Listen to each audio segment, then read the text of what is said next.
ambayo Garcinia kazi yake ni kupunguza hamu ya kula, hamu ile ya kula ovyo. Kwa hiyo inakupunguza ile hamu ya kula. Kwa maana hiyo sasa, kama umepunguza hamu ya kula, ina maana lazima uzito utapungua. Na pia kuna themu ambazo hizo zenyewe zinaleta, kama unavyoona themu, yani thermometer, yani kama inakuja kama thermometer yenyewe, kazi yake ni kuleta joto mwilini. Ikileta joto mwilini, kwa hiyo inayeyusha yale mafuta katika zile sehemu ambazo mafuta huwa yanakimbilia, sehemu za mikono, za tumbo.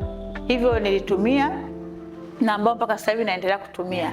Kwa kweli ninashukuru sana programu hii. Kwa kutumia hizo themu na Garcinia pia nikapungua kilo zingine 8. Hivyo kufanya mimi mpaka leo hii nimepungua kilo 20 na bado, lakini sijaishia hapa, naendelea. Na faida nilizozipata katika kupunguza uzito, sasa hivi nimekuwa ni mwepesi. Ninaweza kutembea hatua 10,000 kwa siku. Pia kabla ya hapo nilikuwa siwezi kutembea hata hatua 100. Kwa kweli nilikuwa sehemu yote nikifika kituoni lazima nichukue bodaboda kufika nyumbani.